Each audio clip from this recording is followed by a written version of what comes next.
So the Premier League is back today, and ahead of the new season, Sky Sports pundits Gary Neville and Jamie Carragher have been making their predictions.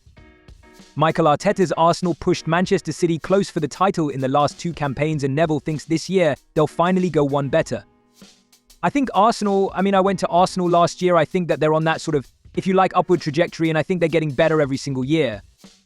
Obviously, they're up against one of the great sides that this league has ever produced in Manchester City and Pep Guardiola, so it's always going to be tough. But I feel like they've got stability with the manager, they've got stability in the team.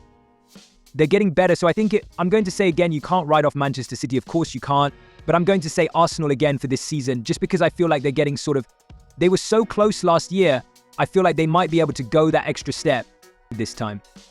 Well, Jamie Carragher, would you believe it, disagrees. He thinks it's hard to look past Pep Guardiola's side, who are aiming for a record 5th straight Premier League title. Pep Guardiola, no matter what league he's in, more often than not he wins the league title, and I think the only people to stop him of it was Jose Mourinho when he was at Real Madrid one season, and Jurgen Klopp a few seasons ago in the Premier League, so that shows how tough it is. It's been really tough for Arsenal. Tough on them, really how close they've come in the last couple of seasons. But I know myself from my own experience with my team Liverpool, it's a very difficult nut to crack, as it is Manchester City, so I think most neutrals would hope that there's a different winner, and I'd probably say the same, because you don't want the same team winning year after year, but you have to take your hat off to Manchester City, the job Pep Guardiola's done, and the team that they've got, they're still a team to beat. Well, Neville is confident that Manchester United are moving in the right direction after a busy summer transfer window. He thinks the additions of Matthijs de Ligt and Nusa Mazraoui could deliver the defensive reinforcement that Erik ten Hag needs.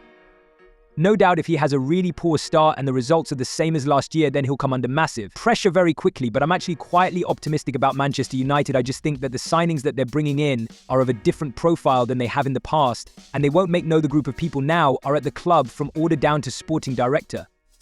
Technical director CEO will not make the same mistakes that Manchester United made in the last 3 or 4 seasons, where they have wasted money and they've made signs that you knew at the time were going to bring pressure to them. At some point, I think the profile of the players that they're bringing in is the right profile. They need a younger, quicker, more athletic, energetic football team, and I think that's what you're going to see from Manchester United this year.